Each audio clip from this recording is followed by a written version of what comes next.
Well, probably one of the most basic but also fundamental concepts in economics is this concept of scarcity.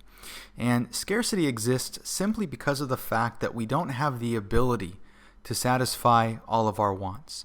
Each of us was given a certain set of resources, if you will, but those resources are limited.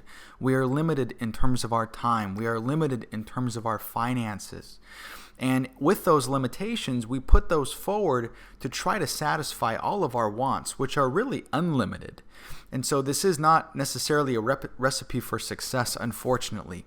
Because of that, we oftentimes have to make choices as to how we're going to allocate our resources, which is really what economics is all about. It's really what we're studying, the choices that people make, how people decide to allocate their limited resources for the purpose of satisfying some of their unlimited wants, of course. Now, one point of clarification with regards to scarcity is oftentimes scarcity is equated to a shortage. The terminology is often used the same or simultaneously or interchangeably, if you will. And the problem with that is that they're not the same. Scarcity and shortages are two different things. For example, if there was a new product launch, let's say Apple comes out with a new iPhone, and people are lined up all around the building, across the street, as they typically are, and obviously Apple does not have enough products available a lot of times to meet that type of demand. Okay. And so maybe someone would say that the Apple iPhone is considered to be scarce because there's not enough to go around. And truthfully, the Apple iPhone is always considered to be scarce because scarcity implies a more general or broad term because of the fact that we cannot obtain all that we want for what we call a zero price, if you will. And the concept of not having enough or a shortage is what really would explain that particular situation, is because supply is not enough to accommodate demand, and so there is a shortage specifically there. But the Apple iPhone will always be considered scarce because we don't have the ability to purchase all of them that we want to at a zero price. We will always have that problem. It will always be considered to be scarce for that very reason. Now, because we have to make these types of choices, we're put in a very difficult position because we have to decide how are we going to allocate our resources, and also how do we evaluate what the cost is for making a particular decision. One of the things that we consider in economics is this idea of an opportunity cost.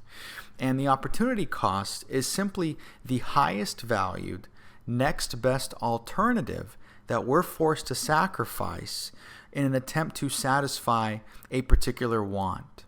And so if you decide, for example, that you are going to go to the movie with friends or go to a movie theater with friends, and the cost of a movie is roughly about $10, and the movie is approximately 2 hours long, okay? You have to decide what is the next best alternative to actually seeing that movie. Could you have seen another movie? Okay, you could be giving that up. Okay, but you also could consider a number of different alternatives. Right? You could have studied for an exam. Okay, you could have got some extra sleep. So there are a multitude of different things that you could have done. You could have went to work and actually worked for those 2 hours and earned some more money. And so we have to consider this opportunity cost here because due to the fact that we don't have the ability to satisfy all the wants that we have, there has to be a gauge on what are we giving up. And that's really how you value something that you're making in terms of a decision. Now, this is very subjective because the person that's going to place the value on that next best alternative is you. Because obviously it's going to change based upon who it is, right? What somebody values something at may not be what someone else values it at. So you do have to consider that these are somewhat subjective, and it is kind of in the eye of the beholder, if you will. But the opportunity cost is a very, very important concept here because we're really trying to figure out what is the value of something that we're giving up.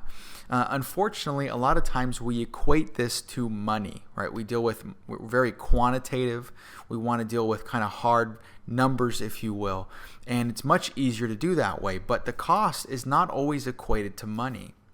The cost of something could simply be time.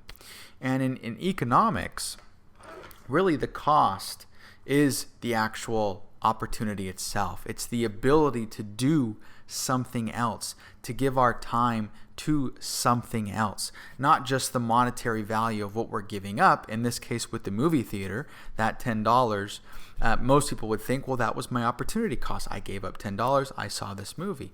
And that is to be included, of course, but you also have to consider the time that you spent there that could have been spent in other places. Yeah.